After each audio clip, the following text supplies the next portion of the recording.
F-15 strike eagle aircraft. આ aircraft nuclear bomb પણ કેરી કરી શકે અને ધ્વનિની ગતિ સાઉન્ડની સ્પીડ કરતાં 2.5 ટાઈમ્સ વધારે એટલે 2.5 માકની સ્પીડથી એ ટ્રાવેલ કરી શકે. ઈરાને એવું કીધું કે અમે એક એરક્રાફ્ટ શૂટ કરી કાઢ્યું છે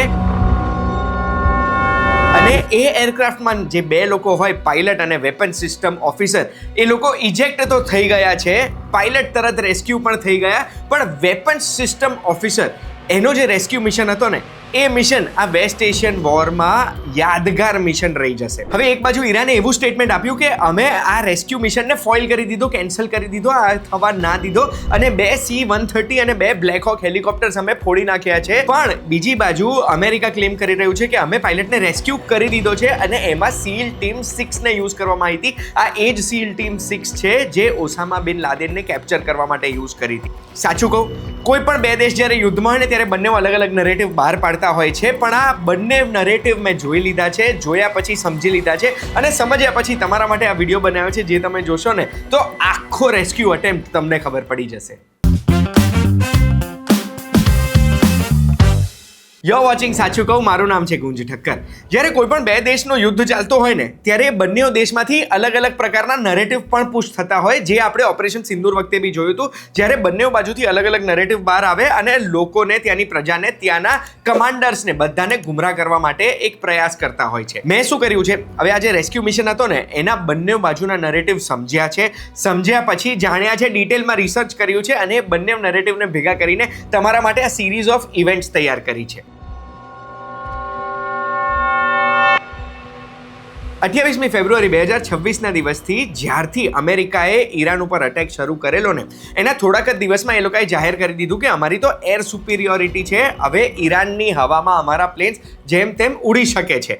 પણ આ આખી ઘટના ચેન્જ થઈ 3 એપ્રિલ 2026ના દિવસે. યુએસનું 18 સ્ટ્રાઇક ઈગલ એરક્રાફ્ટ એ પાડી દેવામાં આવી. હવે પહેલી જે રિપોર્ટ હતી ને એમાં ઈરાને એવું કીધું કે અમેરિકાનું F-35 5th જનરેશન ફાઇટર અમે પાડી દીધું છે. આ મોટી વસ્તુ એટલે છે કારણ કે આ દુનિયાનું સૌથી ડેડલી ફાઇટર જેટ છે. આ F-35 ના અલગ અલગ વર્ઝન છે, જેમાંથી F-35B એક એવું વર્ઝન છે જે short take off and vertical landing માટે ફેમસ છે. એટલે આ પ્લેનને મોટો રનવે ના જોઈએ, એ હોવર કરી શકે છે હવામાં, જે આ પ્લેનને બહુ જ ડેડલી બનાવે કે ક્યાંયથી બી ટેક ઓફ કરી શકે. આ એક F-35B ખાસા દિવસો માટે કેરલામાં ફસાયેલું હતું, જેના માટે યુએસની મોટી ટીમે રિપેર કરવા માટે અને એને રિપેર કરીને લઈ ગયું, જે UK નેવીનું હતું. સાઇડ નોટ પર આ વાત કીધી. પાછા આપણે આ મેટરમાં પાછા આવીએ. એક બાજુ ઈરાન એવું કહે છે કે અમે F-35B ને પાડી દીધો, બીજી બાજુ યુએસનું સેન્ટ્રલ કમાન્ડ એટલે સેન્ટકોમ છે ને, એમણે એવી માહિતી આપી કે ભાઈ અમારા બધા એરક્રાફ્ટ અકાઉન્ટેડ ફોર છે, એક એરક્રાફ્ટ મિસિંગ છે નહીં. બટ સત્ય એ હતું કે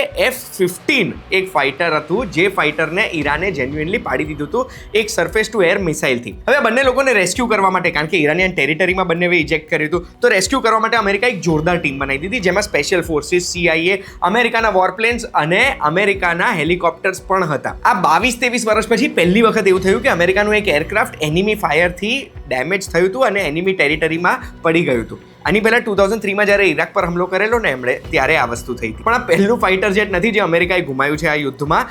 કુવેતમાં આ યુદ્ધ શરૂ થયું એના 3-4 દિવસમાં જ અમેરિકાના 3 F-15 ફાઇટર જેટ ફ્રેન્ડલી ફાયરમાં કુવેતના એર ડિફેન્સ સિસ્ટમને લાગ્યું કે આ દુશ્મનના એરક્રાફ્ટ છે અને એમાં એમણે અટેક કરીને આ 3ને પાડી દીધા હતા. હવે પાછા આપણે 3 એપ્રિલ ઉપર આવીએ.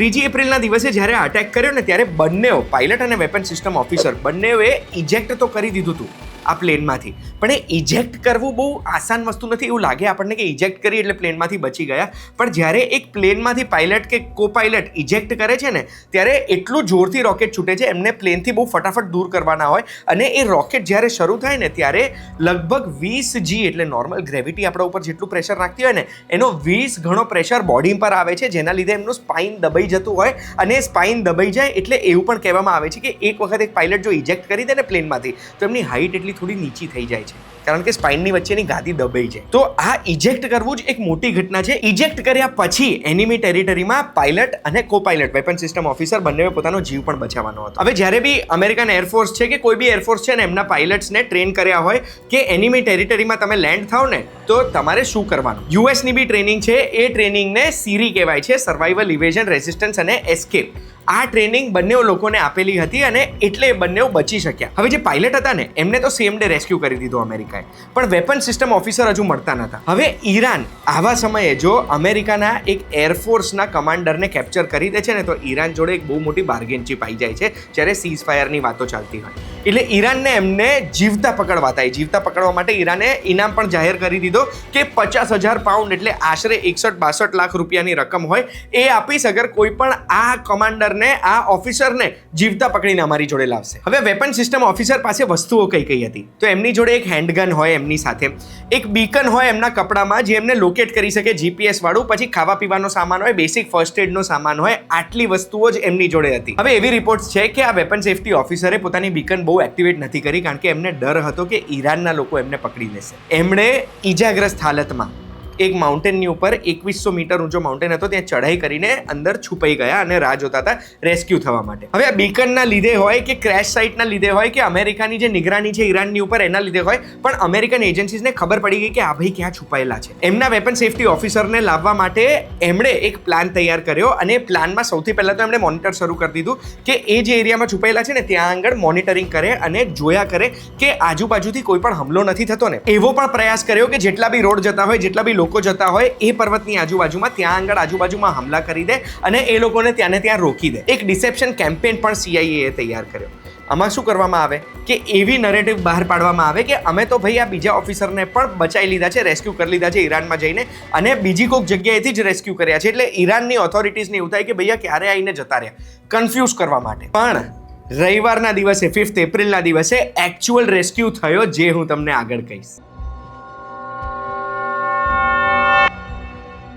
તો અંધારાના કવરમાં, એટલે અમેરિકાના બધા અટેક્સ મોસ્ટલી અંધારામાં થતા હોય કારણ કે અંધારામાં એ લોકોએ ટ્રેન કર્યું હતું.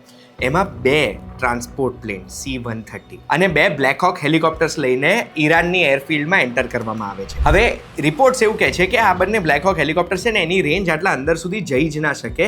એટલે જે 2 C-130 હતા ને એરક્રાફ્ટ એમાંથી એક C-130 મિલિટરી લોકોને ટ્રાન્સપોર્ટ કરવા માટે હતા અને બીજું C-130 એક રિફ્યુલિંગ એરક્રાફ્ટ હતું જે હેલિકોપ્ટર્સને રિફ્યુલ કરવામાં મદદ કરે. એનું ફ્યુલ, એનું જે પેટ્રોલ ભરવાનું હોય એ જોડે લઈને ગયું હતું. એના સિવાય SEAL ટીમ 6 હતી, 100થી વધુ મિલિટરી પર્સનલ હતા જે લોકો આ રેસ્ક્યુ મિશનમાં ગયા હતા. અને ઘણા બધા વિડીયોઝ પણ આવ્યા છે જેમાં એક C-130 પ્લેનની જોડે 2 હેલિકોપ્ટર્સ ઉડી રહ્યા છે ઈરાનની અંદરથી જતા. હવે આ બીજી બાજુ ઈરાન સાઈડથી આપણને એવું ખબર પડી કે ઈરાનની લોકલ પોલીસ ફોર્સે અટેક કર્યો આ એરક્રાફ્ટની ઉપર, જે અટેકના લીધે એમના ડેઝિગ્નેટેડ સ્પોટની પહેલા આ બંને એરક્રાફ્ટે લેન્ડ કરવા માટે મજબૂર થઈ જવું પડ્યું. લેન્ડ કરીને 2100 મીટરની ચઢાઈ કરીને વેપન સેફટી ઓફિસરને એમણે રેસ્ક્યુ તો કરી દીધા, પણ જ્યારે એ પાછા જતા હતા ત્યારે આ બંને એરક્રાફ્ટ ટેક ઓફ ના કરી શક્યા કારણ કે માટીમાં ફસાઈ ગયા હતા. આ ફસાયેલા રહ્યા ત્યારે જેટલા મિલિટરી પર્સનલ હતા, જેટલી SEAL ટીમ હતી એ બધાએ ગ્રાઉન્ડ ઉપર પ્રોટેક્શન આપ્યું અને ઉપરથી ડ્રોન્સથી અને એરક્રાફ્ટથી એમને કવર ફાયર આપવામાં આવ્યું જેનાથી એમની ઉપર હુમલો ના થાય. અને